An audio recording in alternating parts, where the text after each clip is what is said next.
What's good, everybody? And welcome to another episode of The Big Ticket. I'm your host, Vick3. I'm here joined by my co-host, JerryLee. You guys know what And, time it is? let's go, let's go. Hey, it's Cowboys week. We all see this game as, a throwaway, but it's still going to be exciting. We got a prime time slot, 8:30 tonight. We're up against the Cowboys. We don't know if starters are coming out. We don't know who's playing.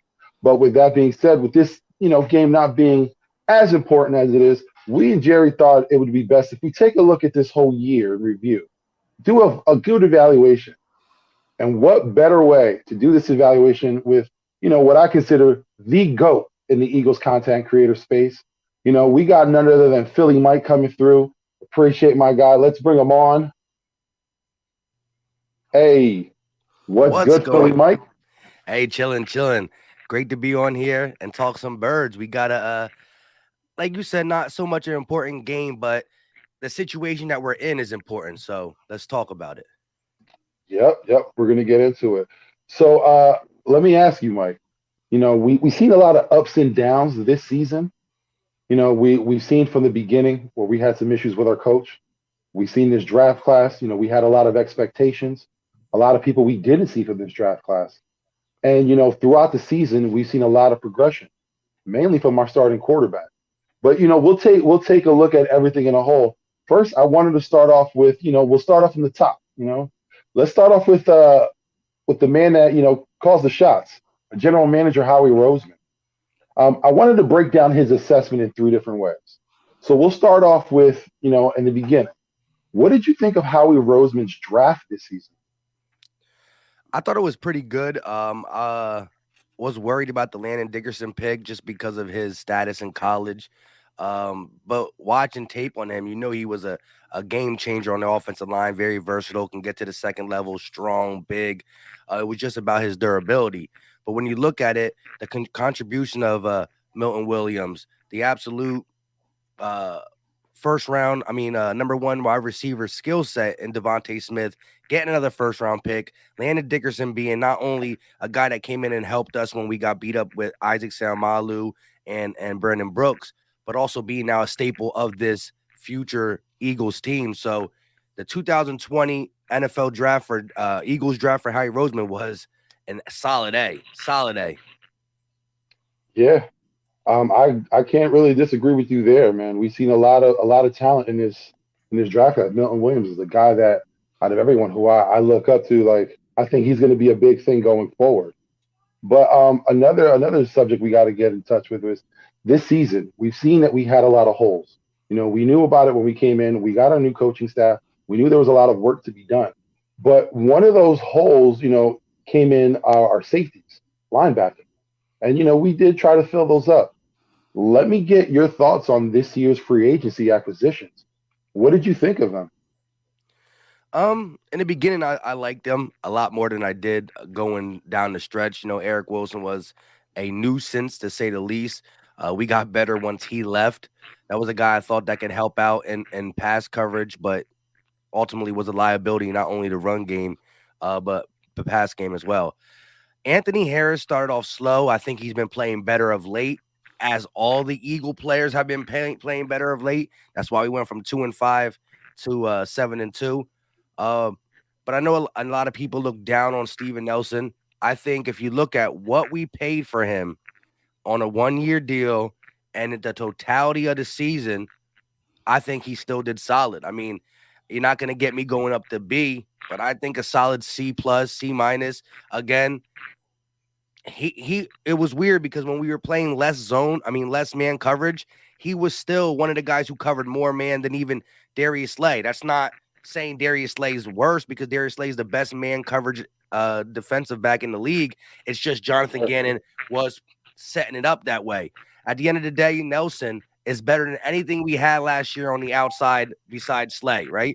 Maddox can't hold up all year. We had guys like Craig James and Michael Jaquette, and they were just getting absolutely beat. So the little bit of losses on the outside that we occurred throughout the season, Nelson got beat a little bit. Every corner gets beat. Darius Slay got beat a couple times. It's just you got to win more than you lose. And I think for the pay rate we're paying him, I wouldn't mind if we don't get somebody 100% to lock up the other side.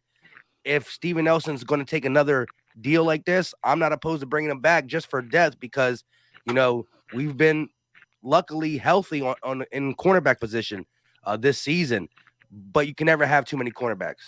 Yeah, I couldn't agree more, man. We were definitely solid on the back end there this year. I mean, we're human, You're definitely going to miss a couple of them, but for what he is, Steven Nelson did a really good job. What we paid $10,000 or $10 million. I'm sorry, yeah, 10 million. So yeah, not bad at all. I actually like to see him bringing somebody else over there, like a little bit better. But hey, if we bring him back, that's cool too. Yeah, and that's an interesting take on Nelson. A lot of people are down on him this season. I think, just like you said, I think it might be a little overdone. But yeah, for what we're paying him and what he did for this season, yeah, I think he's played well. Just hope he can pick it up because, there are times where it looks like he is a liability. But all in all, it seems like so far, aside of the Wilson deal, this free agency class was pretty decent. Like you said, Anthony Harris has come in, a ton of times and brought his A game. But for Howie, last and not least, I want to get to what did you think of this team overall? The team assemblance, how he built this team for this season. How would you rate that? I liked it in the sense of we didn't have the luxury of spending what we wanted to. So you got to think this team was a combination of the old and the new Eagles, right? The young guys and the guys who might be on their last hurrah with the Ronnie McLeods, the Fletcher Cox, the Brandon Grahams, Brandon Brooks. Lane Johnson proved to me he got a lot more years on the bone left. But the guys I named, whether it's money, whether it's production, whether it's age, whether it's last year of the contract, you got a good mix of old and new. Eric Barnett, for reasons that we won't talk about. But all that being said, I think when you go to the dollar store for your kid's birthday, you're not expecting to get much. But when that birthday turns out to where he wants to tell his friends about it, you did something right. We're going to the playoffs after we went dollar store signing. And the good thing about this is the young players are not dollar store players. They're young. The signees we spent little. Just to go back at it, Steven Nelson only cost $3 million this year. $3 million for an outside corner. So again, he has been getting beat a little bit. But if you told me that you could be middle of the class, second string cornerback for only $3 million, I'll take it. So we went dollar store signing, and I think the roster, they don't have too many big name players. Why we only have 2 Pro Bowlers, but they all fit each other in the sense that if he could do this with that little bit of money and already the foundation that is built in 2021, I'm excited when we can go to the outlets and Nike and Adidas because that's what we go into in this offseason. Yeah. I love that analogy and how you bring it up. You go in dollar store shopping. And that's pretty much what we had to do. You got to make do with what you got. Just like you said, when you got your kids, you ain't got that much money. So you got to make do with it. And, hey, gotta get the kazoo, balloon, and whistles, brother. But at the end of the day, as parents, and just like in GM, man, like for us, we're trying to create those memories. And for them, they want to create the memory of they're not going to forget this team. This might be right now. Look, we're in the playoffs, especially this season. It's anybody's game. There is no clear cut, team to win this game, to win the Super Bowl. So you never know how he could possibly. Again, I'm not trying to say he did, but he could have possibly put a Super Bowl team together right now.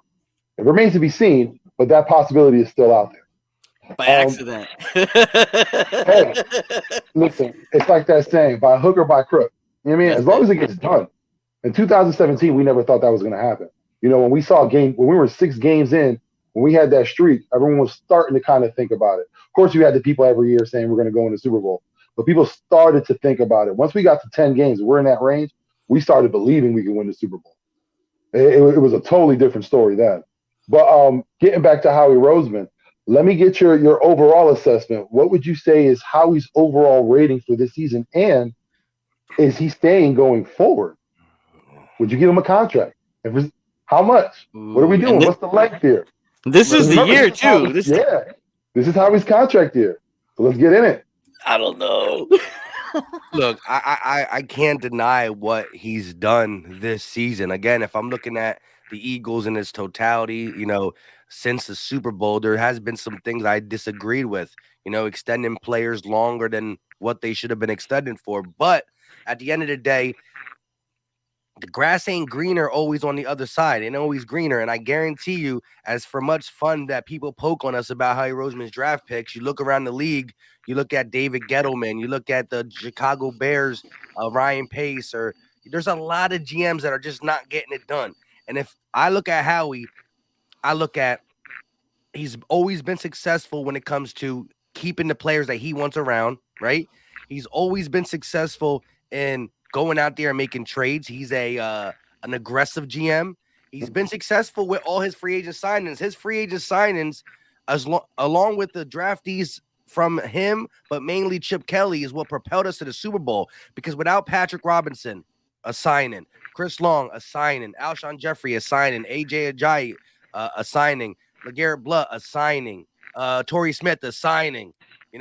These guys all contributed. And so his big thing is drafting.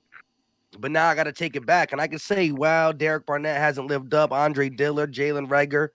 But I can also then bring along the Jordan Malottas, the Landon Dickersons, Devontae Smith, the fact that we got Jalen Hurts in the second round. Everybody said he should have been drafted in the third or fourth, and now he's leading our team to the playoffs. So the draft is not going to be always hit the way it needs to be hitted. I mean, Right. The Seattle Seahawks drafted DK Metcalf. Okay, but why did they not have offensive linemen? So they got defense, they got DK Metcalf, but one of the reasons Russell Wilson wants to leave is because they keep forgetting to draft offensive linemen, which ain't always the prettiest when it comes to the draft selection. We want to see the fast linebacker, the fast wide receiver, the fast DB. It doesn't, the edge rushers, the D tackles, the offensive linemen. It's not always that pretty, but it gets the job done. So for this season, Howie Roseman, to me, has done everything. He has not missed anything in this season. Nothing. There's nothing that he did wrong this season. For talking about a 1-year sample size, it's an A. He acquired 3 first-round picks while getting $60 million negative cap to positive and getting us to the playoffs. He took a team that couldn't afford the players that were already on the team, got more players, got us to the playoffs in year 1 of a new quarterback, new coach tandem. And we got 3 first-round picks. Now, if we do this video after the draft, I could be talking to something different because to finish the year, he has to execute these 3 first-round picks and this 2022 draft. But as we sit on the January 8th? Damn, I didn't pay one of my bills. January 8th. I think he's done a tremendous job. Ooh. Definitely got to look at it through a lens. You know what I mean? Like you got to scope out for sure. Howie did really do a good job this year. I hate on him a little bit because he's Howie and kind of like a rat, but he did do a good job this year, and it's definitely been a good retooling, like they said they were going to do. So. Yeah, I thought, Mike, how you explained it was perfectly. And to, Howie's benefit, a lot of people talk about his drafting. But if you look at it, especially with this season, the past 2 drafts have been carrying this team. Howie's past 2 drafts, between those receivers, Jalen Hurts, you got the lineman that he picked up, and then this season, too, with those young rookies filling in, and you have Devontae Smith, Howie's last 2 drafts have been very good to us. We can't complain about it. A lot of people say he's very bad, but again, those 2 draft classes are what's supporting this team right now. Yeah. And if you go out there and say Jalen Reagor switched for Justin Jefferson, it changes the complexion of this draft then, because then we don't get Devontae Smith. And although Justin Jefferson's a monster, I don't know. Again, Devontae Smith on the Vikings, would he have done something similar to Justin Jefferson? Again, you got to look at scheme and all that too. It's not just plug and play. You take this guy off this team and put him on this team, and he's going to do the exact same thing. We've seen that exactly as Patrick Chung. He's an Eagle. He stinks. Goes New England. He's great. Oh, we about to get him back. We about to get the good version of him. Nope, he stinks again. Right, then he back goes out. back to New England. You know what I mean? So it's definitely how you use players to their ability. So, I mean, we saw that with Nandi Asamoah. Shut down corner, come over here and be an absolute liability. So, kudos to Justin Jefferson and the Micah Parsons doing good somewhere else. Mm-hmm. But I'm gonna rock with my players, and I mean I can't really sugarcoat Jalen Rager, but it is what it is. His last 2 games were all right. We'll see if he can proceed. And kind of like what you were alluding to, even if the Eagles would have drafted Justin Jefferson, you have to understand that Jefferson would have came into a tumultuous situation between the coaching going on, the coaching change, the quarterbacks going on, and then going into this season with a new coach. So he would have been learning 2 systems, 2 different quarterbacks. And at that last year would have been a mid-season change. Who knows how that would have affected his development? So you can't say because if we drafted Justin Jefferson, he'd have been the player he was. He was in the right situation with Minnesota. Had the right coach, had the right quarterback, had everything going for him that got him to where he was. So a lot of that credit, you got to give it to Minnesota.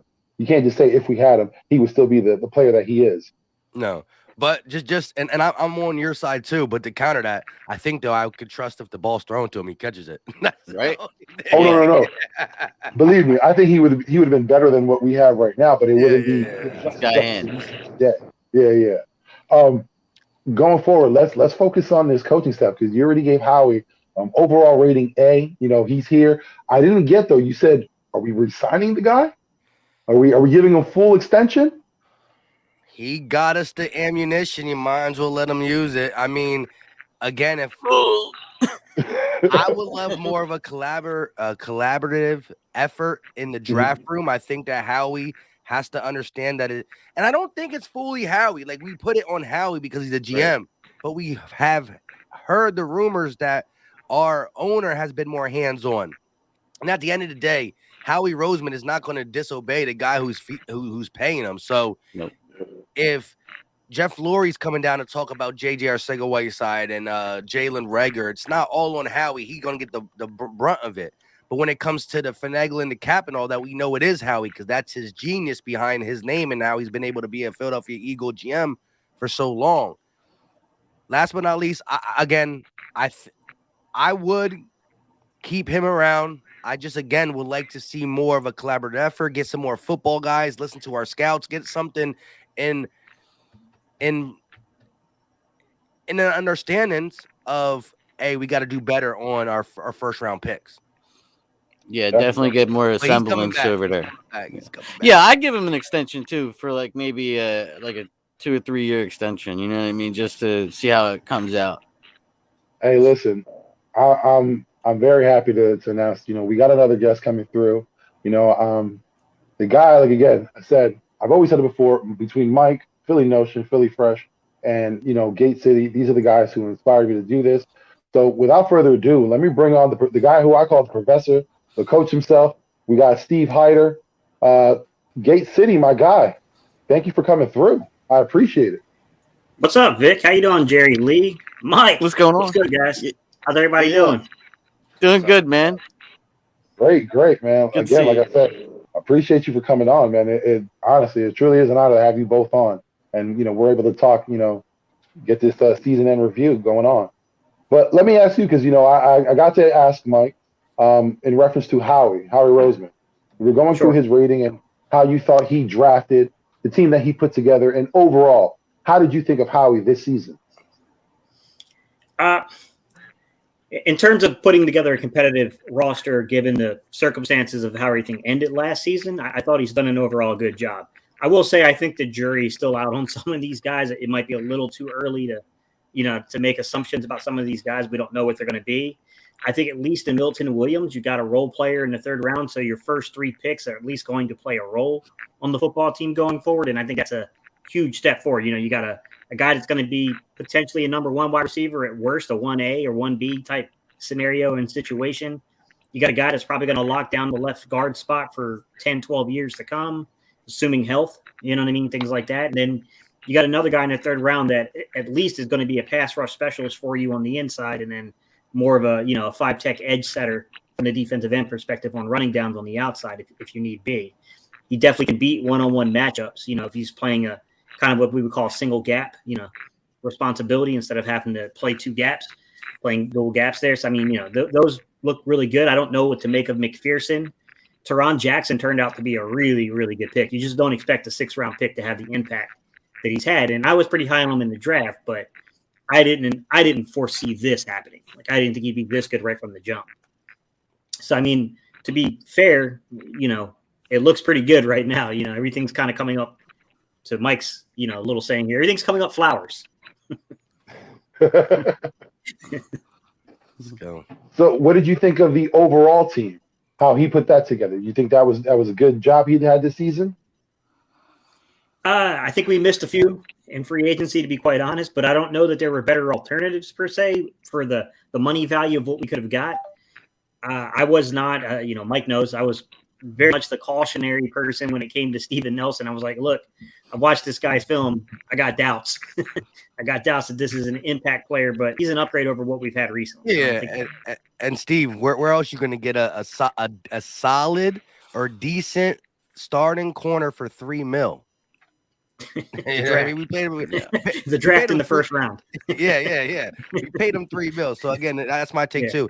And everybody was coming on us talking about, see, why'd y'all want Steven Nelson? We never said he was a ward beater. We just said, you want Michael Jaquette starting in front of him? Do you want Craig James on the outside? Do you want Zach McPherson on the outside? No, CB2. Steven Nelson. Yeah, CB2, and you remember man. my main objection to Steven Nelson was the contract. It was like, if this guy wants over $8 million, I'm out. Right. I don't want that. I don't think he's earned that type of deal. I like Steven Nelson, but he's not that type of football player. He doesn't deserve that kind of, respect in terms of the contract value, what he should get. I think he's being paid probably a little below his honest market value, but still somewhat fairly.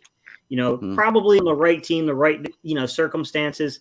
Might he be able to get like a $5 million deal with like some incentives leading in there to push that figure? Maybe. But like I said, even then, you're still talking about incentives being that driving force to get you to that point. It's not going to be a straight up base contract type situation. Eric Wilson, I was out on from the jump. I thought he was a good coverage linebacker. I knew that dude was worse than Nate Gary in run coverage. I tried to tell people his run defense is pathetic. He was bad. And it was really bad. I'll be honest, I think he was going to be as bad as he was in the early season for the Eagles. No, I mean, I've never seen anything like that before, to where we got linebackers standing flat-footed until the offensive line reaches the level of the defense. And I'm like, there's no way these guys at the professional level don't understand that can't happen. Like, this has got to be how you're tackling to be. Dude, he was jumping on top of piles as they were being tackled, or they were already tackled, and he's jumping on top of the pile. Like, dude, what are you doing? Yeah, so from that perspective, like, man, I could have probably told him, like, that's a scheme guy. Like, maybe they're bringing him in because he's familiarity with the scheme we want to run. Nothing. I was not sold on him from the jump, to be quite honest. I will say, though, that, Anthony Harris has been underwhelming, but I still think he's solid.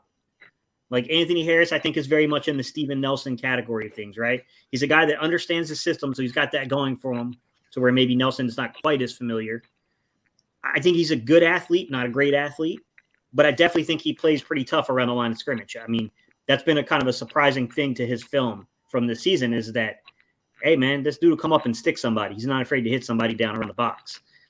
Not gifted athletically, though. Like, you can see the difference when, you pull Anthony Harris off the field. Rodney McLeod even too, but Rodney McLeod at least has an excuse for the knee. He's over 30, coming back from a second ACL. When Epps steps on the field, there is a complete difference in terms of the athleticism of the safeties. I mean, it's night and day in terms of the athleticism. I'm not saying Epps is a more instinctual player. He's not. He's still developing those instincts. That's where Harris and McLeod got him beat.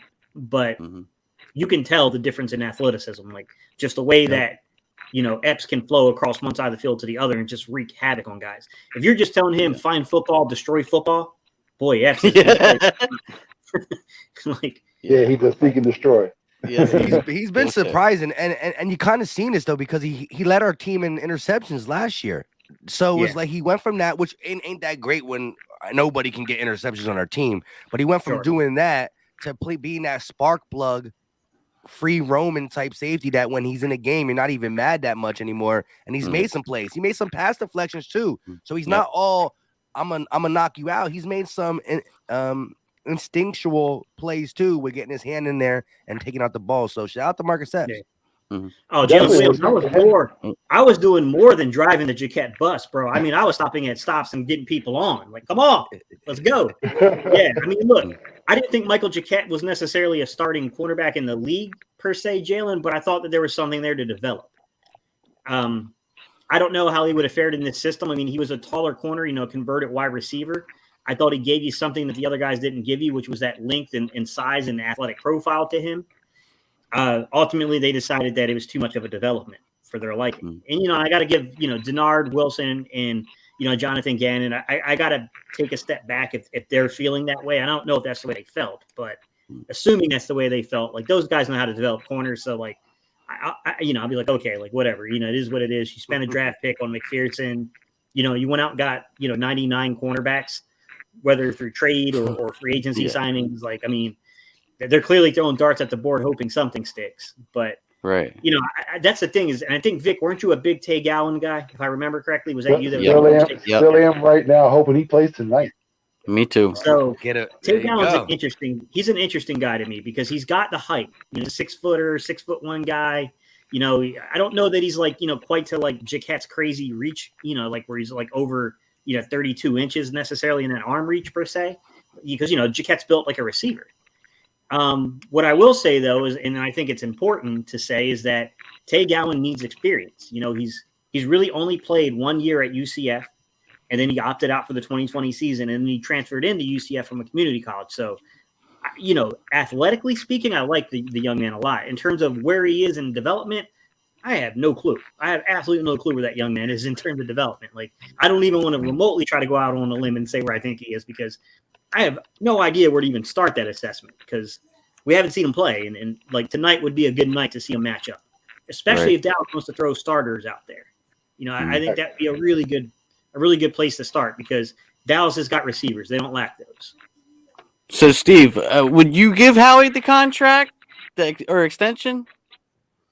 I don't know necessarily if I would per se, but I know he's going to get it. I mean, there's just no way after making, the turnaround he did, there's no way that they're going to deny him the contract at this point. I mean, from where they sank, and we can all argue and say that, Howie's part of why they sank last year. Like, there was clearly, everyone talks about the rift between Carson Wentz and Doug Peterson. The real rift was between Doug Peterson and the front office. That's really where it happened. Yeah.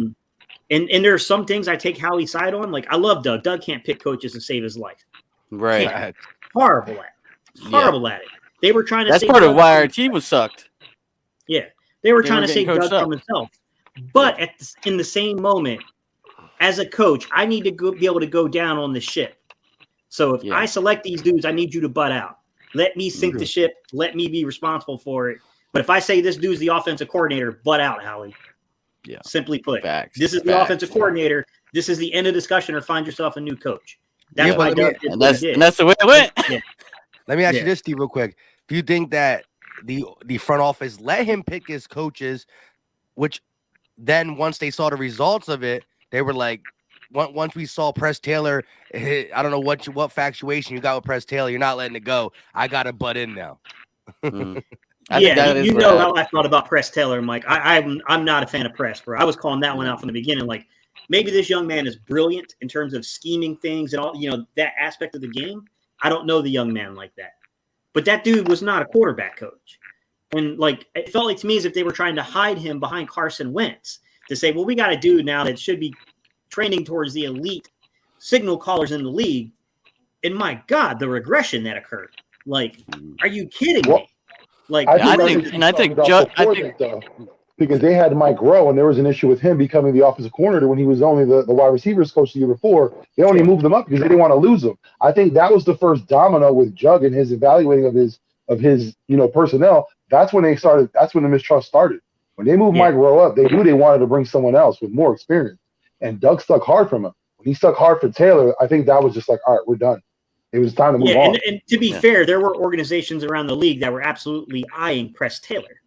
But I just felt like you tried to hide him behind Carson, and it was completely the wrong move, because Carson actually needed hard coaching and needed a real quarterback coach.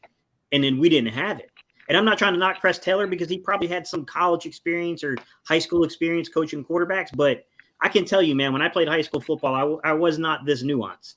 Like, I just did what I could do. Press Taylor working I for learned all now? this from running camps and coaching. Like, and if you ain't had time in the grind, I got doubts about you. Like, there's a reason why Brian Johnson has done such a good job. My guy has been grinding.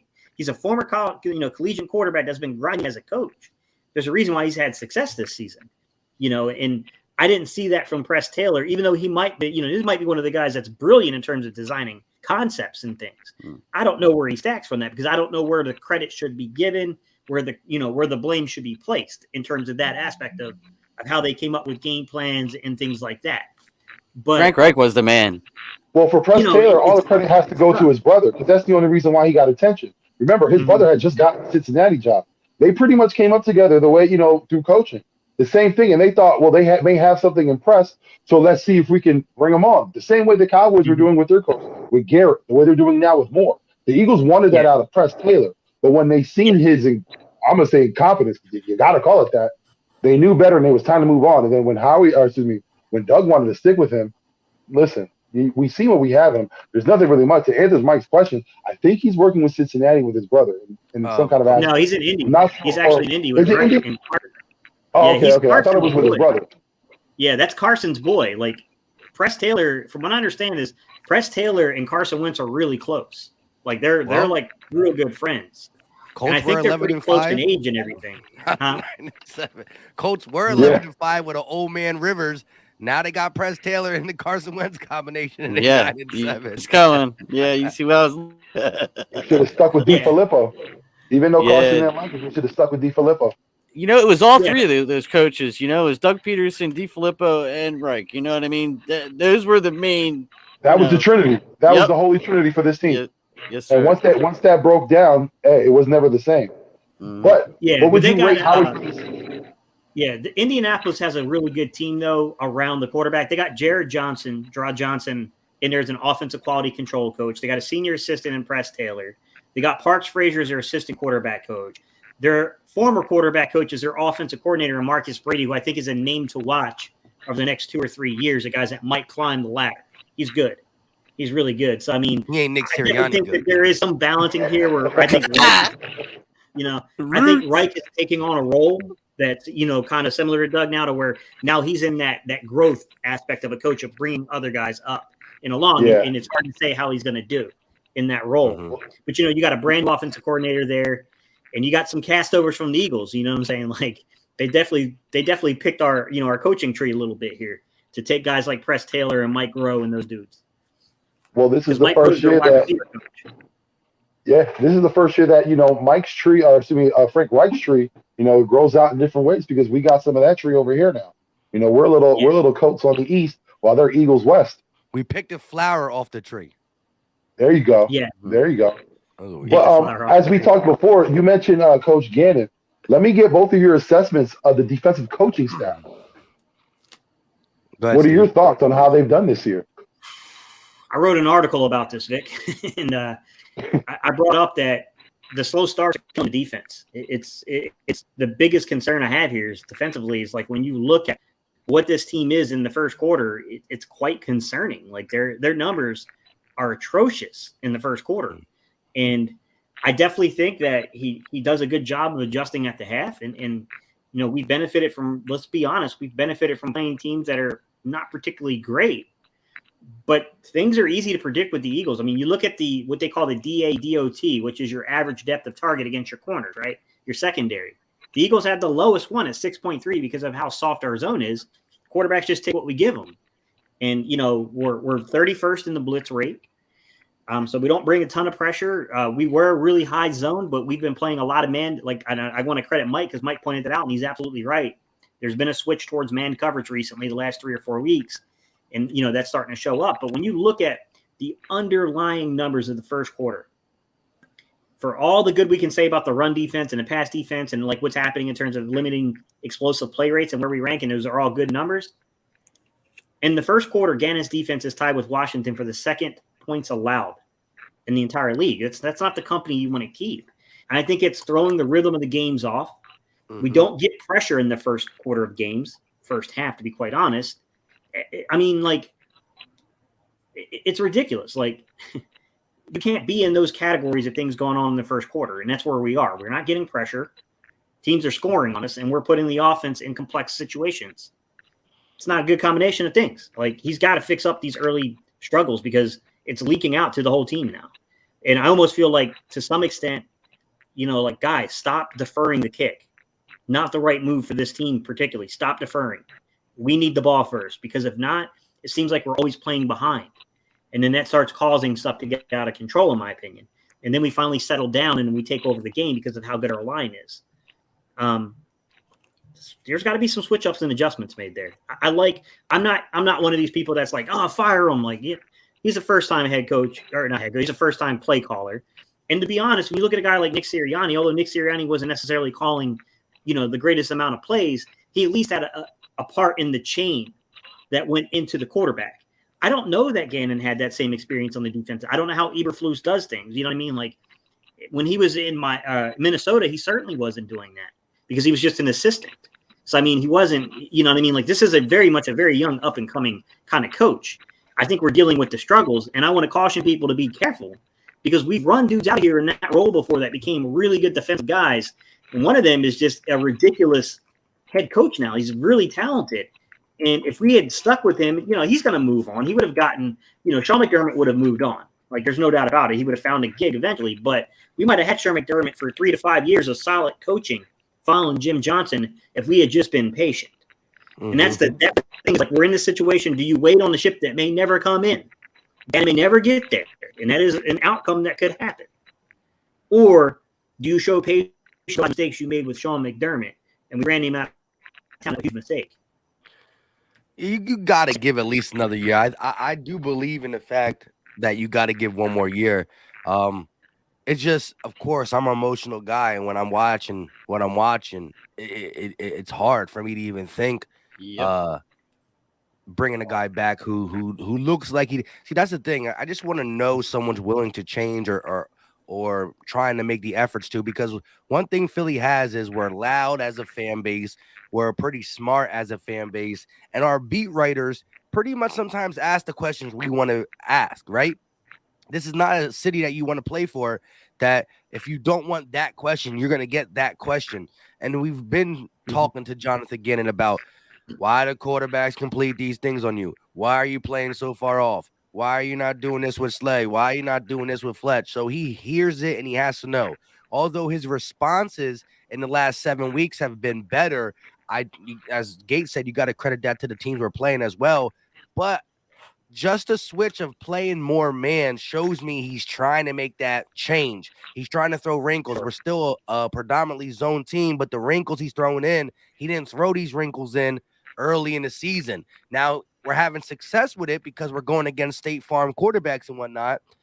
How much success will we have when we play playoff quarterbacks? Well, we about to find out in 2 weeks. So I think this game is super telling for Jonathan Gannon and his staff. Could we use more talent on the defense in general? Of course. But you can't get beat the same way we got beat in the first 6 to 7 games in the playoffs, or that just shows you haven't came along at all. If Nick Sirianni goes out there and throws the ball 45 times with Jalen Hurts, no matter how much I love him, I'm going to say, why did you resort back to that? And if Jonathan Gannon makes it look like the Chiefs, the Cowboys, the Bucks game, the Raiders game all over, then it's like, what did you do? You didn't do nothing. You just got the luxury of not playing these guys for multiple weeks, but this is who you are, and you're not going to change that. So I want to see wrinkles. He's probably the weakest link to me this year so far. But again, I've liked the change in this winning streak as I like Nick Sirianni's change, but both these guys are going to be going against good competition sooner rather than later, and we can get 100%. The full assessment then. Yeah. So if you had to give Gannon a grade, what would you give him for this season? Gannon? Yeah, Gannon. Oof. Look, I'm gonna be positive with this, Mike, and I'm gonna say I'm gonna give him a C+ and a B- That was my exact very political. Very political. He adjusted the linebackers eventually. He got around adjusting the linebackers. He did take in the advice and the complaints of Fletcher Cox and some of these guys, and then he did start playing man coverage. We went from like 15% man team to 30% man team, that's a huge difference. And I mean, I'll give him credit for that. So I think that puts him in a C+ to B- territory, but there's a lot of improvement that still needs to happen. I'll leave him leeway of getting his guys in. Need to get his guys in. But since I stole Mike's answer, I'll give him a chance to provide more context to it. Nah, man, yeah, I agree 100% with you. C+ pending this playoff game. I definitely want to see what he can do with a scheme with more athletic players, and we have a chance to get that in the draft. But I definitely agree with the adjustments that have been made. One of my biggest things, and it's crazy because I heard this from 97.5 The Fanatic, that since the Raiders game, Jonathan Gannon in the second half of football games has been the best defensive coordinator in the NFC. Statistically. Roots on 3. Roots on 3. But again, you know why it's a second quarter and beyond? Because he takes 2 quarters to realize what he's doing bad. As Steve said, the first quarter is absolutely atrocious. And I understand some coordinators are going to call the game of football chess, right? You got to sacrifice the pawns and blah, blah, blah, blah, blah. I don't want none of my pieces being taken. So I just think that, what's the difference of changing up after the second drive or the fourth drive? Change it up if the first 2 drives were too successful and Tyler Heineke's looking like Joe Montana. Yeah. It doesn't take 4 of them drives. 2 drives is enough for me to not like when I'm watching on TV. So I just think his adjustments got to come quicker, whether he can do it, whether he has the time, whether he has the people in the position coaches to do it with. Maybe he needs halftime. I don't know, but his adjustments got to be quicker. So I agree. Let me ask you 3 a question. Jerry, Vic, Mike, all 3 of you guys. I think it'd be important to get perspective on this. Do you think that our first quarter numbers, the lack of adjustments that happen early and how long it takes us to make those adjustments, are indicative of this coaching staff being too young and not putting together good enough game plans at the beginning of football games? Yeah, I would definitely say that. That's exactly what it is. It looks like they have to go back and look at what the defense did on the laptop. You know what I mean? Like, what are they doing to us? Yeah, it looks like they didn't scheme anything up, on that side of the ball.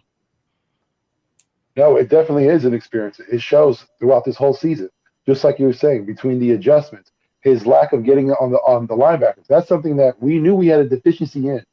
When they came in, they should have been creating a plan for the linebackers from the get-go because we knew that was our biggest weakness. We knew we had a good front 4. We knew we had capable cornerbacks. Our main focus should have been on linebackers and how we can, do better for them. That wasn't really taken care of. Just like you said, it took for so long until after the Raiders game. That's when things finally changed. Kind of like Sirianni, but with Gannon, it takes him a lot longer to get where he needs to be. Now going into next season, will he be finally where he needs to be to be that we can make first half adjustments right on the spot during the first quarter? We can make some adjustments, or do we still have to wait until after halftime? Maybe I have to review a couple of things. Maybe I have to discuss it with my coaches to figure out a game plan before we go on. I don't think it should be that way. I think you should be, every defensive coordinator, you're pretty much, when they have experience, they can go through and make some adjustments as the game goes on. Right. Gannon's not there yet. So, that's totally through inexperience. Yeah, I mean, if you're not doing if you got plan A and it's not working, you got to automatically switch to plan B. You know what I mean? And if that's not working, go to C. It's got to be regimented. Yeah, and that's kind of what it looks like to me is if we got a guy that's just not experienced with coming up with that side of things. And like he's advancing as a play caller. There are times where he's starting to make a ton more sense and we're not playing 8-yard freaking zone windows on people. Like I never understood that one with Steven Nelson. That was just crazy to see on film. Like, what is the approach here? Like, for real. I mean, any kind of sit route that's like a hitch or anything like that, any timing route that's like an out route, these are going to be open. And I get that Steven Nelson can be susceptible to double moves and like, you got to play to what the guy can do. But it's like, oh boy, man, like I get bend, don't break. We were breaking a lot early on. Let's bend over. I think can be as important of a measuring stick for Gannon as it is for Jalen. Not Jalen Williams, but Jalen Hurts. Awkward timing with him coming up on the screen. But I definitely think it could be both ways here, to where people can look at it and say, like, hey, the way Jalen Hurts plays in the playoffs could tell us a lot about where he is, and see him again against better competition, see Nick call plays against better competition, all that kind of stuff. But same thing goes for Gannon, in my opinion.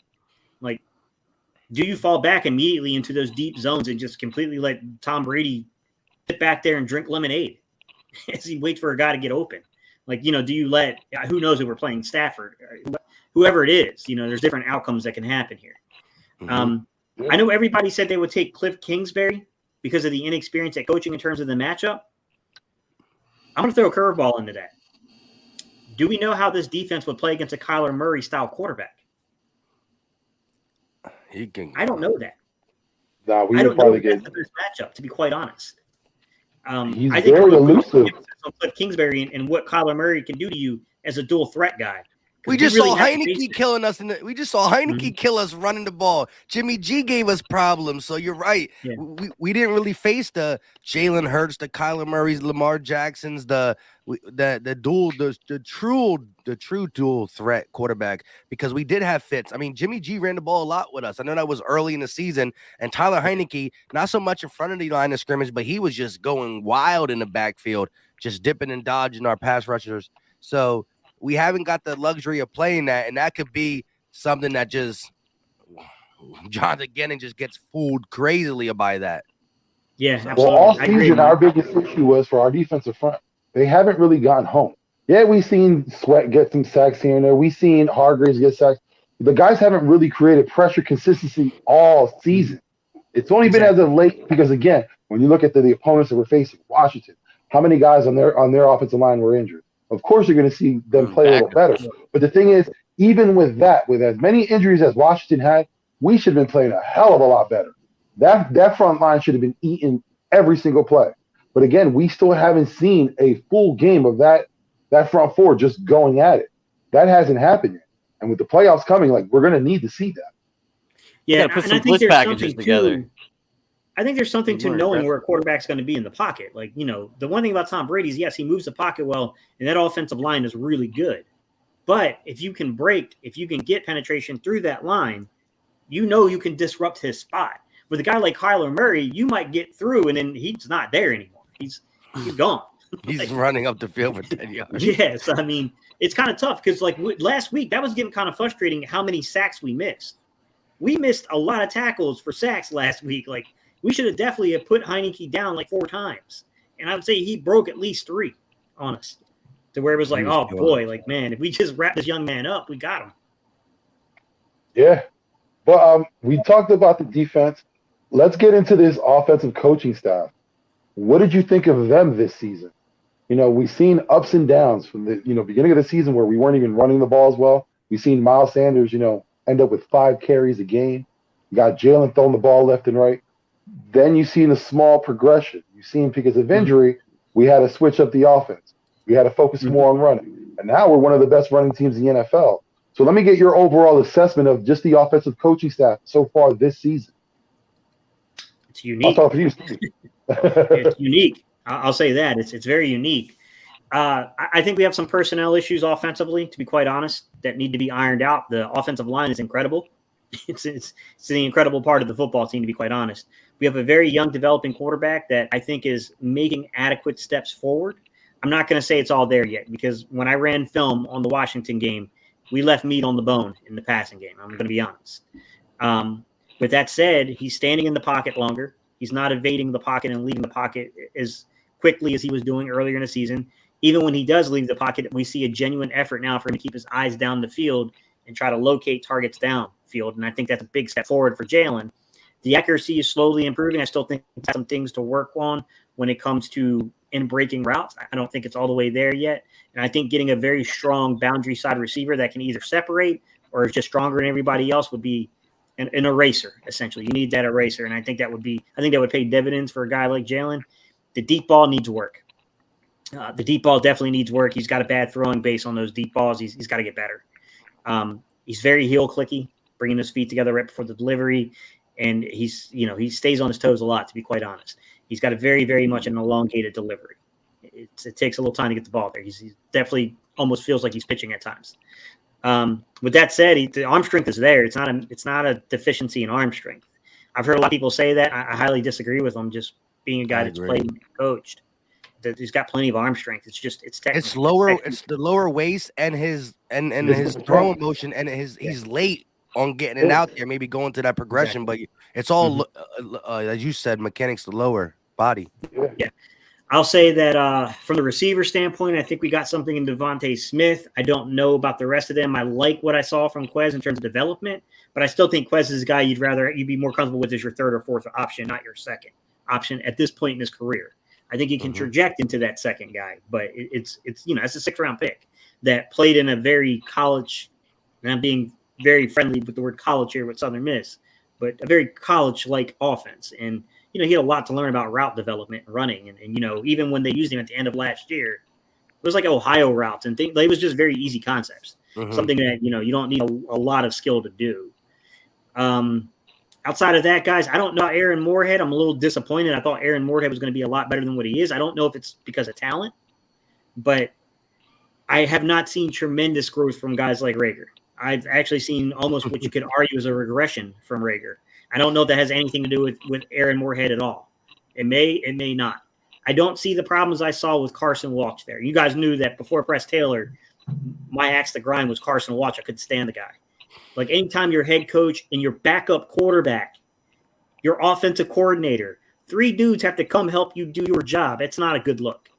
No. It's just not a good look. That was the one where I was like, wow, Doug's really going to try to keep that dude? Like, what are we doing? Yeah. Why? I don't see that level of issue. I don't think it's quite to that bad, to that extent. But, there's definitely some deficiencies there. I don't know what they got to do with Stoutland.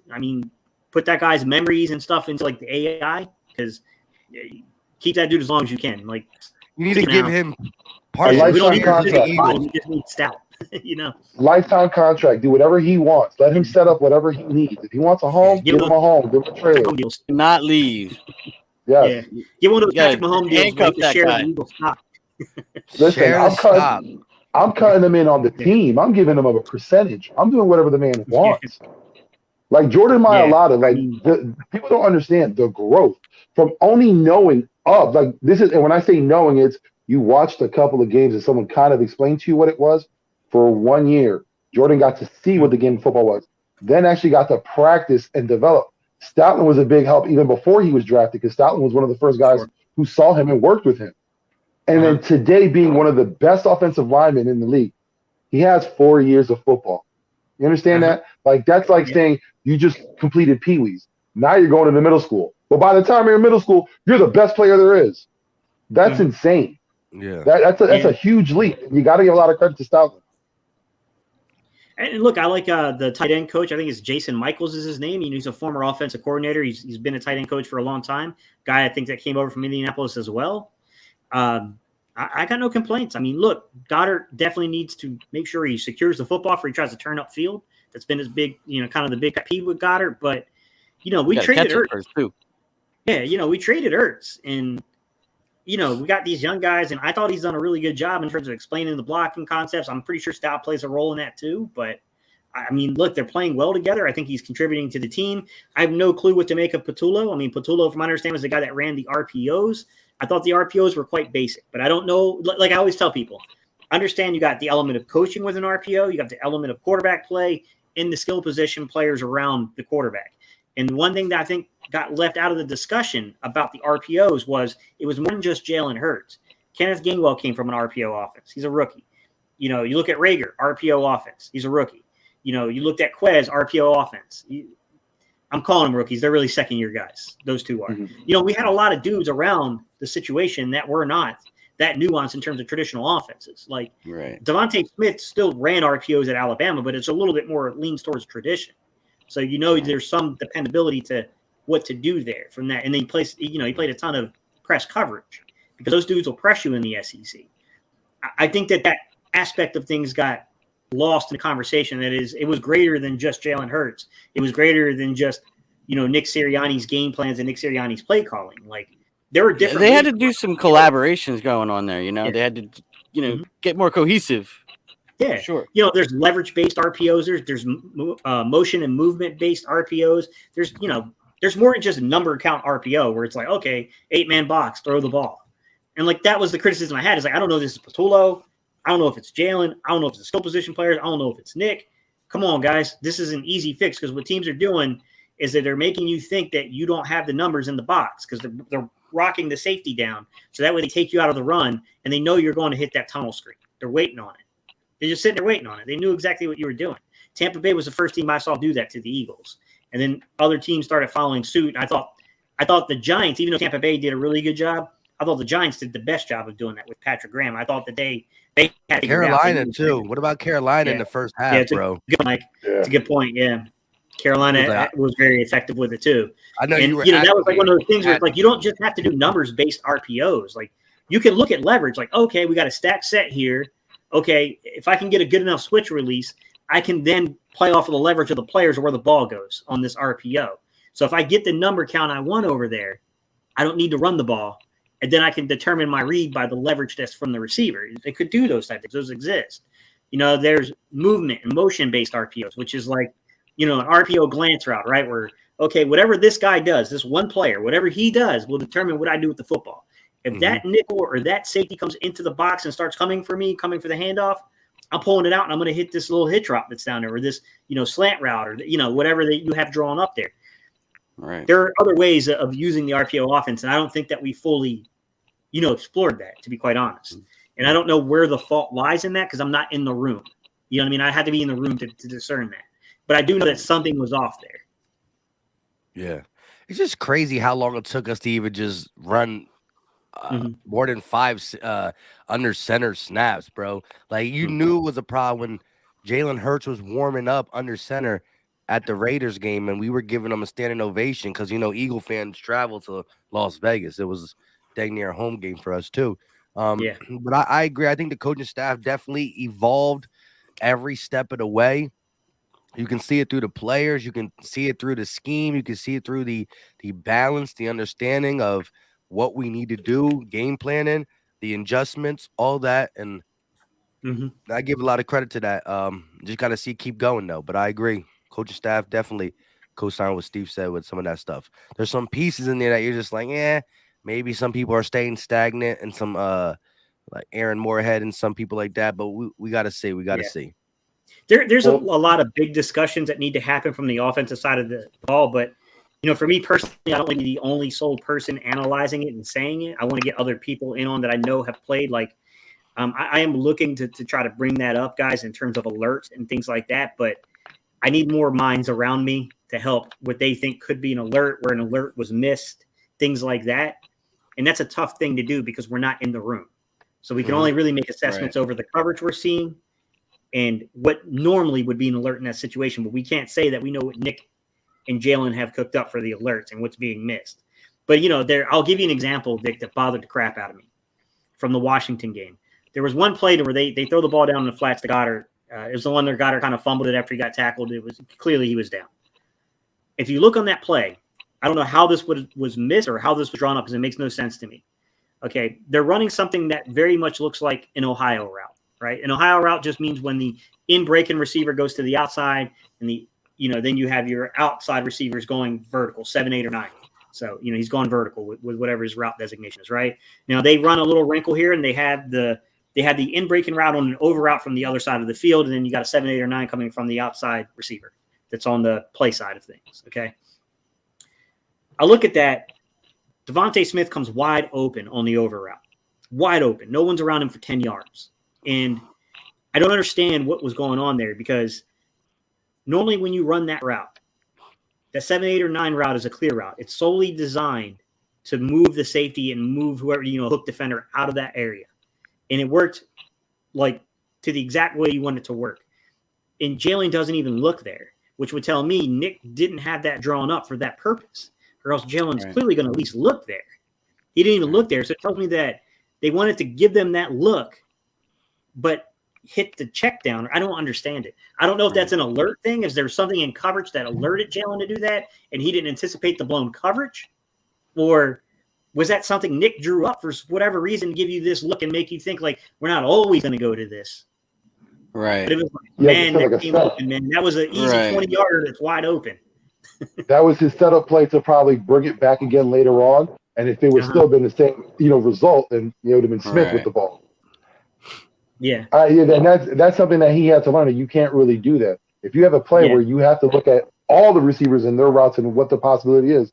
If you have, especially like you're saying, he's running that 8 route, you got to think, especially with Devontae, there's a possibility he might be open. So you got to tell Jalen beforehand, you have your assignment, you know what your progressions are. But always keep an eye on Devontae because there's a possibility he might be out there. He might be out there on an island by himself. Yeah. It was definitely crazy, man. It was crazy to see that because it was like it was very Doug Peterson like, and I saw this element of Frank Wright's offense where like, okay, like these guys aren't that different. I mean, there's some wrinkles that differ between them, but they definitely both like to use a lot of these spread concepts. Jalen was kind of getting to this, that a lot of the offense that we run, he ran in college. I did not run it in high school, guys. I can tell you that for a fact that this is way. I run it on Madden. You said I ran it on Madden. But in high school, and the last time I was on the field coaching, which would have been about 2019. I'll say this, that offenses even in high school has advanced the spread concepts. It's a lot of spread of what we run in high school. I will say I've never seen anything like that to where it just has to be. I have to think in my heart of hearts, this is an alert. There is an alert and somebody blew a coverage. And then it looks really bad on the film for guys like me. They're like, wait a minute. What the heck? Why is this over? It's over out. Like nobody's on this. Like what happened here? There has to be an alert that something happened with an alert and the coverage got blown is my instinct here because it just seemed, it was weird, man. It was definitely weird to see on film. Either that or they're just on the wrong page altogether. Yeah, I was like texting Allie and I'm like, did my eyes see what I thought I saw? Like, tell me, like, am I wrong or is this over route 20 yards open? Like, I don't understand what's happening here. And it's like, I know that quarterbacks don't miss that. That's not, I don't think that's a Jalen thing. I think that there was some kind of an alert and the coverage got blown. So I don't know. And that's the thing is like, until I can't hear the quarterback cadence from the TV copies. And then, on Game Pass, you really can't hear that, because it's silent when you go to the coach's film. So unless I can get an angle or a viewpoint where I can hear the cadence, then I can tell pretty much if it's an alert there. And I couldn't tell. And I'm like, oh man, like that's when like you get a guy like Max Brown or someone like that has played collegially inside of a spread concept and he knows where that is and what's going on there. That would be someone I would love to have walk me through this. What the heck happened here?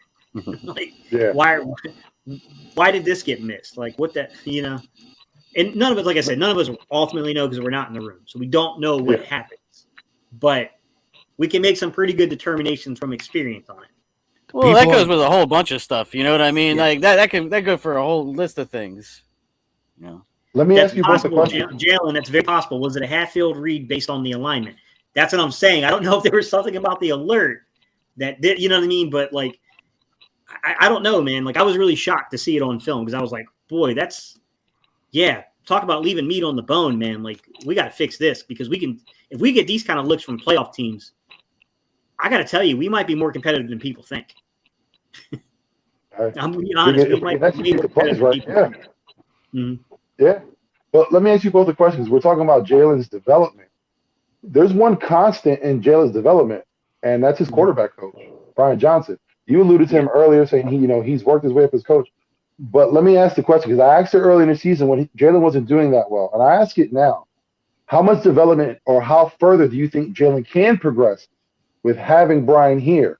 Because, again, we all seen his shortcomings. But, again, that's the one guy who's been Jalen the whole time. So any shortcomings, that's on Brian. Yeah. What would you say? I'll start with you, Steve. I think it's hard to say because I don't know exactly. I know Brian Johnson's had a lot of success collegiately developing guys. He had De'Aaron King for a season. He had Dak Prescott. The young man from Florida last year. I can't remember his name, the tall kid. Trask. Kyle Trask. Yeah, Kyle Trask. Yeah, the tall kid. He's definitely put some. Kyle Trask was De'Aaron King's backup in high school. So, it's an incredible story. Dude's not coming to Florida to be your starter. And he got a lot of production out of him. He's definitely got a little bit of track record with quarterbacks that seem encouraging. He's a former collegiate quarterback himself. I believe he played at, I want to say Utah. I think he was a Utah quarterback. He was on the cover of NCAA 2004. Oh wow, that was like a heyday too. He was on the cover. Yeah, that was a heyday of it. Yeah. From what I saw so far, I'm really impressed. I think he's done an incredible job. I think there's a reason why Nick brought him down from the press box, the coach's press box, down to the field. and I think it's showing. Yeah. Nick, I think we're very fortuitous in the fact that Jalen is very amenable to coaching, and he's very much like, give me what you got, give me your notes. I want to be. Let's go and let's get the film rolling. Let's talk about this. Like, Feed the machine. Yeah. Now the issue is, it's great to be studious. It is. I can do a lot with a guy that wants to learn, but at the end of the day, at some point, it's got to start paying dividends in terms of and we've seen those micro things, but in 2022, you got to start seeing where the doubters go. Yeah, I was wrong. This guy's really good, and like he's developed. Like there's no doubt about it. And that's the step that has to happen from, do you have the right guy at the quarterback coach? Do you have the scheme that you can implement, right? Are we going to get foolish and start going back to trying to spread teams out and throw the ball 40 times a game? I can't predict those things. You know what I mean? Like right now, what we're playing in the style we're playing, I think is very conducive to Jalen have a lot of success. And just like Brady needed time to develop, and he developed through a good defensive play and a solid running game. And it gave him time to become Brady. Let's be real. Brady had to sit out there and throw the ball 50 times almost every game. When he first broke into the league, he wasn't ready to be that guy yet. Yeah. I think by year 3, you saw where Brady was. Like it was starting to become his team. But there's an element of fortune falling in your favor there, right? You know what I mean? Can you imagine if you got bounced out of the playoffs and you're a 6th-round pick? The organization's trying to move on from you. Mm-hmm. They're not viewing you as the dude. Winning the Super Bowl, it helped you. Like that helped you to where they're not even getting in the playoffs helps you too. Yeah, and that's the thing is like we can do a lot of things to help him come along and grow. I don't have the exact answer for the quarterback coach. I like what I saw so far, but ultimately I don't know. You need more than 1 year of that type of thing. I will say, show me the scheme, show me steady improvements, and I think you got yourself a guy for 10 to 12 years. I do. I think he's on the cusp of being that dude for a 10 to 12 year career. And I'm saying 10 to 12 years because I don't want to. No, not Brian Johnson. Jalen Hurts. Yeah. Not Brian Johnson. I mean, look, it'd be great to have Brian Johnson for 10 to 12 years, but I doubt it. Yeah, I doubt it though. He's probably going to get a gig if that happens.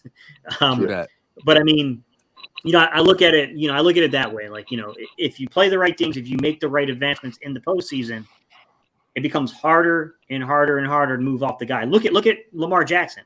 He hasn't won anything in the postseason yet. But because he won league MVP and because of who their offensive coordinator is, we know he's worked with Kaepernick. We know the success he's had with mobile quarterbacks. You know what I'm saying? Like, they couldn't really move off of him. Dude was the league MVP like his second year out. Like, it became almost impossible to move on from him. He took a team to the playoffs his rookie year. I think you're trending towards that direction with Jalen, although I think Jalen is different from Lamar Jackson. I don't think that they're apples for apples. They're similar in some ways, but it's not apples to apples. I agree. I think that seeing the adjustments made or the progression in Jalen Hurts' game, I got to give it credit to everyone, including Brian Johnson, just because. And I was big on maybe someone who's known for so long can't get the best out of him when we were struggling. However, I started sitting back to think that Brian Johnson's knew him forever, but Brian Johnson had his own job. He wasn't worried about Jalen Hurts in Alabama and Oklahoma. He was worried about Dak Prescott at Mississippi and Kyle Trask at Florida. So as much as you know somebody, you know what I mean, you can't be the one getting them better. So I think quarterbacks looking at themselves in the mirror and taking hard criticism, who better to get it from than someone that loves you, and he's only telling you this for the benefit of yourself, right? So I think that tough love can come into play. Bringing them down from the press box down, you can see the change. And again, my favorite thing to talk about, panic button was being hit at an extremely high rate early in the season. Soon as the pocket looked to be breaking down, he went to what he's done his whole life. See ya. Now he's staying in here a little bit longer. And he never keeps his eyes above because he knows once he takes off, that's an easy 10 to 15 yards in college and for the majority of his career in the NFL until defense started adjusting. But he's not panicking. He's staying in the pocket. He's keeping his eyes downfield. you clearly can see head looking first, second read. He's not missing as much. He's going to miss. Dak Prescott, Russell Wilson, they all miss. Look at the Twitter thing, right? DK Metcalf waving at Russell in the end zone. Doesn't throw it to him. It happens to the best of them. If Gate watches tape on all 32 teams, he can give you one play from each game that a professional, the best top 10 quarterbacks are like, damn, why didn't I see him? So yeah, give me it back. Yeah. Yes. Now, does Jalen do it a little bit more? Yes, because of the growth that is from a Derek Carr and a Russell Wilson to only a Jalen Hurts. But I've seen the steps taken to get better at that. And then you also got to look at a guy for as much as we can find out about him, right? Some people are divas, some people are this, that, and the third. So I've seen with my own eyes the slow but surely development. And then I also see a guy who looks to be willing to take everything in, take responsibility, not looking for an easy way out. And so when you see it already happen from September to December, knowing that he's a hard worker, I'm not going to put anything past him. Will he ever be able to sit back and do what Brady does? Probably not. It's not his game. Look at Kyler Murray last week. He beat the Dallas Cowboys with his legs. That's how they beat the Dallas Cowboys. Nobody's complaining because they know he has an arm. See, that was my biggest thing I said in one of my videos. What gives you a winning chance, a chance to win football games with Jalen Hurts as he grows his arm is because of what type of playmaker and athleticism he has. If you don't have that, you got your arm got to grow faster. He has the luxury to let his arm grow at a slower rate because of all the things he does. And Kyler Murray can rush for 100 yards and 2 touchdowns, and he'll never get talked about his arm because they know that he got one. So Jalen, once proven that he has one, can play freely. And that's a dangerous combination of a guy like Jalen Hurts being able to play freely and win a game throwing 300 or win a game throwing 150. And nobody questions him because we're winning games, and it's what he's taking what the defense gives them, as teams do against our defense. All the teams that want to throw the ball down the field, they didn't do it against us. They ain't let their egos get in the way. They dinked and dunked and beat us. And so I think the progression is there. It's just how far will it go with it? But I think he's on a good track. I think he really is. I'm rocking with him. Like to hear All right, guys. I I just wanted to say one more thing before I head out real fast. Sorry, guys. I gotta get ready for a phone call here at 2:30. Cool. But one thing I wanted to bring up about what's going on in terms of like how they're going to evaluate and what they'll do going forward is I think it's difficult to evaluate if you don't have all the pieces around. And I think it's a big part of the evaluation. And I think Howie realizes it, right? That ideally, would they like to have more of a traditional drop back passer? Sure, in the moment, unless this kid starts pushing you into a deep playoff run and you're like, you know what? Maybe we just run this style of offense. It seems to be working, you know? So right. I think it's a big part of it is to build the team around the player. Build the team around the player and see what you got. Because you got 3 picks. You can always, if you have a willing trading partner, you can always trade back for an extra pick in the 23 draft. So that way, if you want the flexibility to make those type of moves, you can do that. But I definitely think that you should give these young men an opportunity in 2022 with a little bit more around him. You know, with a play caller, you know, as the head coach now that's got a year of experience, with him having a full year of experience to then kind of assess where you're at. And if it falls the right way, it falls the right way. You know what I mean? But you're creating those, you know, assurances just in case you need them. Yeah, and that's what I think. That's what I think they'll do. But I'll also say this about the front office. I don't know. This front office is unpredictable can get. And I'll say that is that I don't know ultimately what they'll do, but I know what I would do. I can't say what Howie would do. JerryLee, Vic, I appreciate you guys, man. This has been fun talking with y'all. Yeah, thanks for coming on. Yeah. Mike, man, I guess I I'll see you in a few hours, my guy.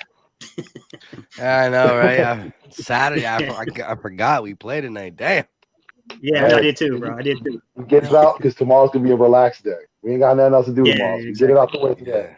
Hey, Steve, I appreciate you coming on, my guy. It's truly an honor to have you on. I hope we're able to collaborate more in the future. Hey, anytime, guys. Just let me know, and I'll try to work some stuff out with y'all. Thank you guys so much, for real. Thank you. Later, everybody. Hey, later. All right, now it's down to three of us. Let me ask you. I got just three more questions, but these are probably what I consider the most important ones. And we'll start off with the hard hitting one because everybody wants to know what is your rating on Nick Sirianni for this season?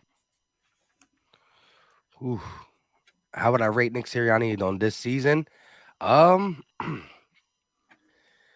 I can't fully forget about the early part of the season, but I can forgive everybody that can change deserves any type of forgiveness, whether it's in real life or a football team.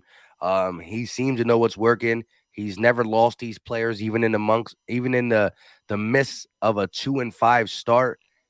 He had to start coming out with Flowers and Roots, and they got right back on Roots on 3, 1, 2, 3 Roots. I'm gonna give him an A. Robert Salah, the guy from the Jags that got fired, Brandon Staley, blah blah blah blah blah. The Tennessee's dude, blah. Oh, Tennessee guy. No, no, no, No, no, no, no. that's Mike Vrabel. You're thinking of Atlanta. Yeah, Atlanta. He You're was thinking of from Atlanta. Tennessee, went to Atlanta, right? Yeah, All yeah. these guys Arthur are Smith. first time head coaches, and a lot of them had more to work with, right? Regardless how Yep. you feel about Jacksonville, this was the Yep. Trevor Lawrence, best thing since what's his Sliced name from the bread. Yeah. Oh, who's his since Andrew Luck.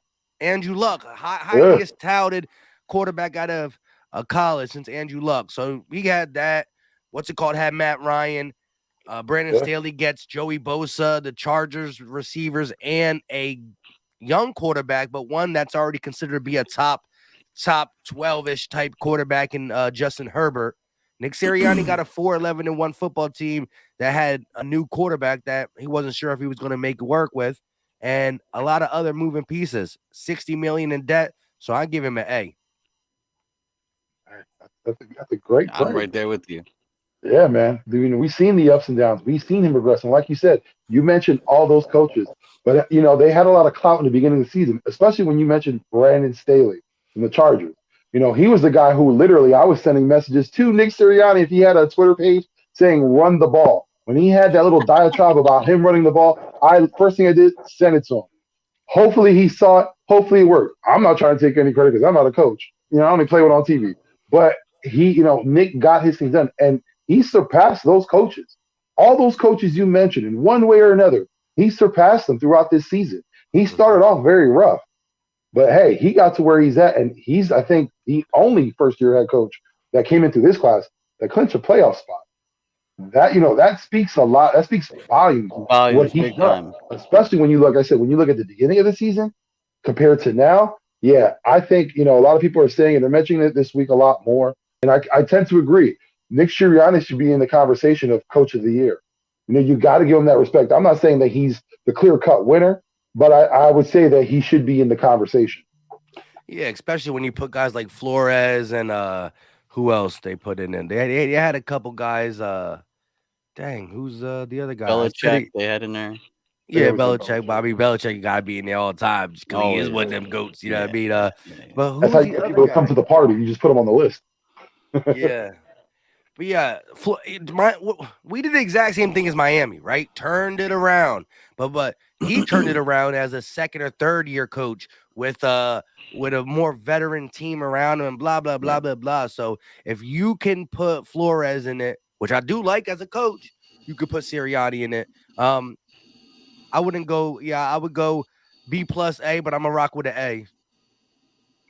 That's a great assessment. Now, let me get to second to the last question.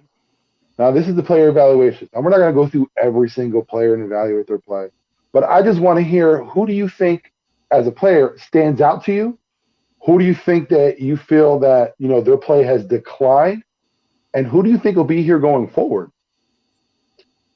All right, so we start with the decline, and it's Jalen Reagor was of course an upsetting year because I actually thought what he was able to do with Jalen Hurts at the tail end of the 2020 season is part of the reason why I think he could propel into 2021 looking good because I thought he looked decent to end to end. The Packers, the Cardinals, the Cowboys game was just bad, but I thought he looked decent in some of them games.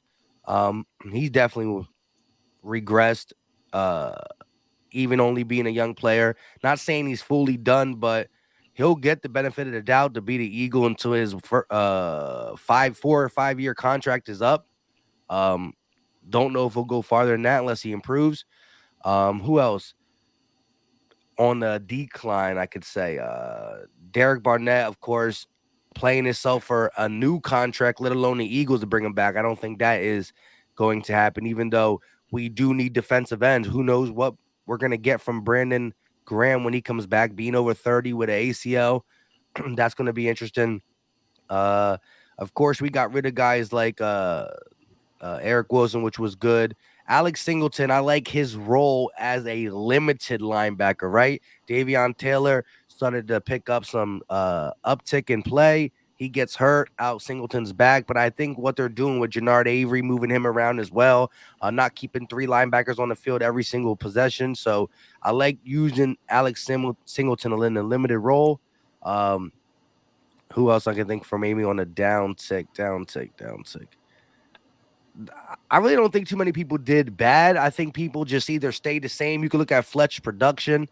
Not as much help, even though Hargrave was having a Pro Bowl type season in the beginning of the season. Things started to change. But Fletch is Fletch. You know, I'm still going to appreciate what he does in the run game. He's just not there anymore as a pass rusher. But guys who took a step up, you know, I like Quez. I do agree with Gate. If Quez is your 3rd string wide receiver, you got something going, right? If you can say I'm not saying he can't, he's physically our 2nd. But if you could get a guy in there to be better than Quez and be the 2nd, which Rager's not, and put Quez as your 3rd, that is a legit 3rd in the NFL. And I think he's a fringe 2nd, but he's a legit 3rd. So I like what Quez was able to do. Dallas Goedert making strides, being that guy. All the offensive linemen have played ball. I saw Jalen said that the O-line bailed a lot of people out. As much as they bailed out Jalen Hurts, Nick Sirianni, they'd bailed out everybody. That's been the absolute strength of this roster. But when you look at guys like Devontae, he started strong and he's finishing strong. Guys like Miles Sanders in the run game, the whole running back group played up to standards. I like what they did. We tied with Chip Kelly with 2,566 rushing yards. Remember, when Chip Kelly had 2013 team and we led the league in rushings or whatever, that was with the Russian champ, LaShawn McCoy. So you got to credit that O-line and RB group for doing what they did. But it's really the main evaluation is you got to fall back on Jalen Hurts and what he was able to do, what he was able to overcome. I think a lot of players on this team's trajectory is pointing up, and the people who don't have their arrow pointing up, some of them are not going to be here, mainly because of age and numbers. We will have the J.J. Arcega-Whitesides most likely. Well, he might be done sooner rather than later because he wasn't a first-round pick. It's coming around that time. But some of the shortcomings of like a Jalen Reagor, we're going to have to stick around. Not saying he's going to have to get playing time, but he'll definitely be on here before his contract's out. But there's not too many people that I think are having the arrow pointing down. It's pointing up. You're going to have some familiarity next year with coaching staff and players. I expect a lot of people to get better. And last but not least, the probably biggest comeback player of the whole season, Jake Elliott. I mean, for being a guy that people question to even be around, or why did we pay him this money? Should we get rid of him, to being a top-tier kicker in the NFL? Hey, it's questionable. Him and Stippis were holding his team down early.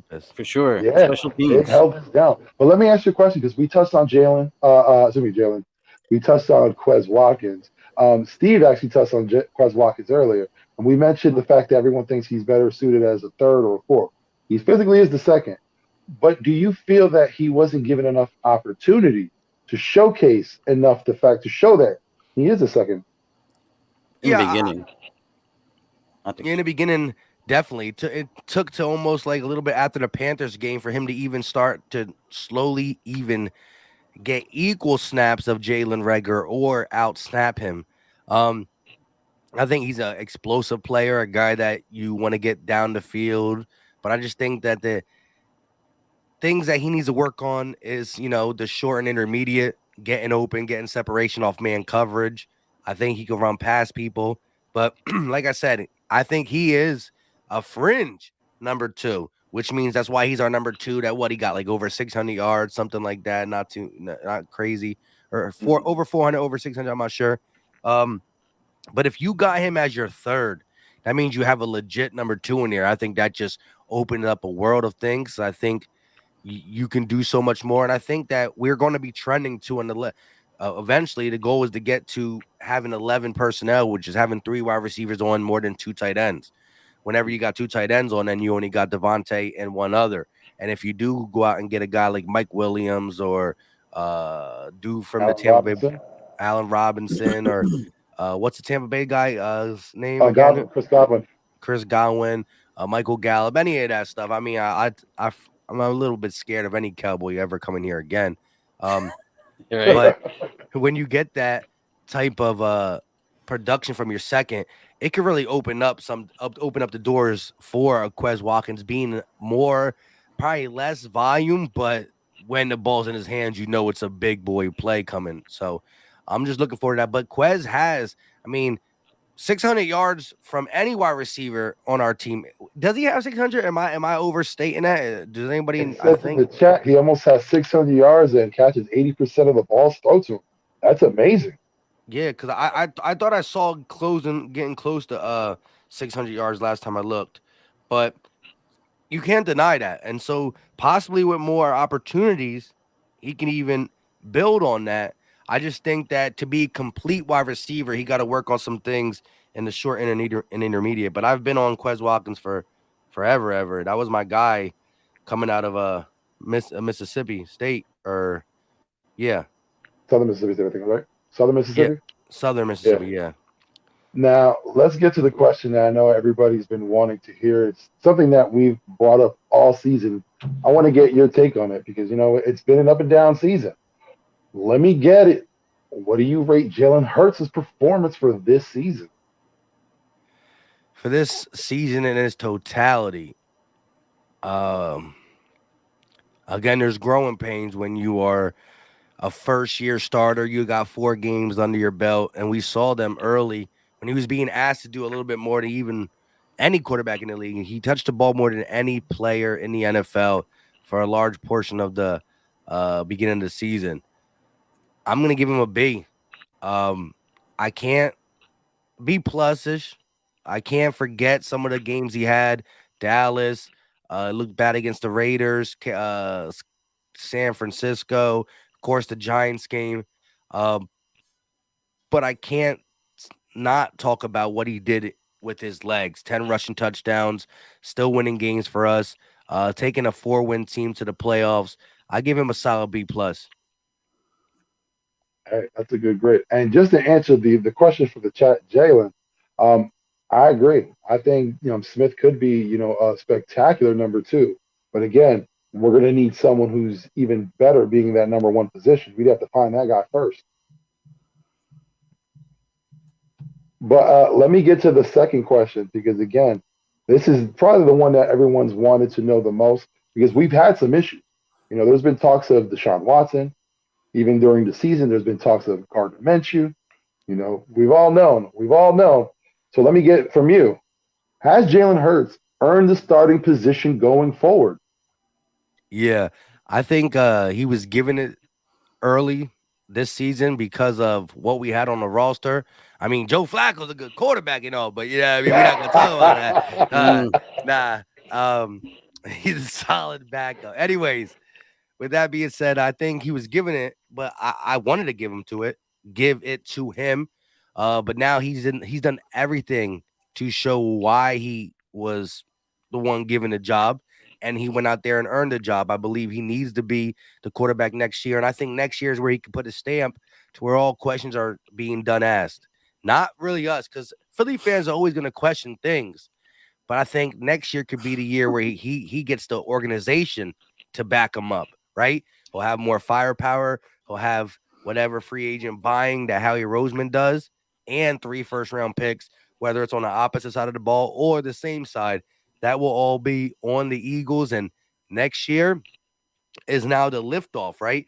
This was supposed to be the retool, rebuild season, but we already built something nice. There's no going backwards. If you in your first rebuild season makes the playoffs, we expect now 3 years straight of playoff berths going up and up and up. So next year's the real moneymaker, and I think he's going to answer it. And so he's definitely 2022 starting quarterback, and he got a chance to put a cap in it. How y'all feel? No, I think what you said was right. I think this season was the evaluation season. Can Jalen be a starter? And can he be the starter going forward? I think he's answered that. Next season, he's the unquestionable starter. There should be no quarterback competition in camp. Give him the keys. Next season, it's an evaluation of a different reason. Is he the guy that we're going to offer a contract to? That's what he'll be playing with next year.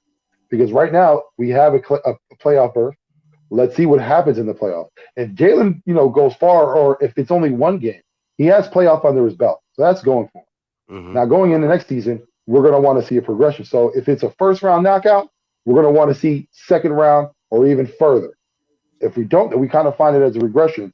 Or if we see maybe that his play itself has jumped up dramatically, we're talking about passing yards. He's still doing his thing with his feet. He's still running in the touchdowns, but this time he's throwing more passing touchdowns. Then you got to look at it like, all right, he is the guy. We just need to put something more around him. Maybe it might be our defense that might be, what's lacking. Maybe there might be an issue at running back, because we have to think about it too. Miles Sanders, that's another big question going forward. He's another guy. This year we don't really have to think about it. But next season, it's his prove-it year. Everyone thought it was this season. No. Next season is his prove-it year. He's going into it with them looking at him sideways. Because those injuries, again, injuries happen to any player. I hate the term injury prone. I don't think any injury is injury prone. It's just they're misfortunate. Things happen during the game. You can't control that. But for him, it's when he's on the field, the fumbling that we see sometimes. Yeah, we've seen he has great yardage. Miles has been, when he gets the ball, he gets those yards, but he doesn't get those tough yards. He's not really getting in the end zone. We're not relying on him on the goal line. Those things are kind of concerning. Those are a lot of things to think about. Yeah, those are a lot of things to think about going forward. But I think for Jalen, for him, like I said, this season was his evaluation to see if he should be the starter going forward. Can he take care of the street and command his team? The answer is yes. We all know that. Now, next season, what is he going to do with the tools he's given? Because I'm pretty sure they're going to give him more tools. They're going to give him more responsibilities. He's going to have more access to this playbook. They're going to leave it open for him. Now, can he handle all that and still be the guy? That's what we're going for next year. Yeah, they definitely need to give him the dog tags. You know what I mean? The pass for next year. I mean, we're in the playoffs now, and for it to be like the coach's first year, like with the new offense and everything, he deserves it, definitely, for sure. And his progression, you know what I mean? He's gotten a lot better. So with all that said, yeah, he definitely deserves it. Yeah, I agree. But real quick, talking about the running back situation. So you wouldn't offer Miles Sanders a contract this season, or no? If I can do it for cheap, yes. Yeah. If I can do it for cheap and it's reasonable, it's team friendly, by all means, yeah. Because remember, when you're thinking of team friendly, let's be honest, that just means you can cut ties whenever you want. You know what I mean? You're giving him a fair amount, not the top tier running back money. You're giving him a decent amount, mid tier, and again, this is an evaluation that he still has to go through. Sadly enough, through his first rookie contract, he didn't prove he should get a big deal.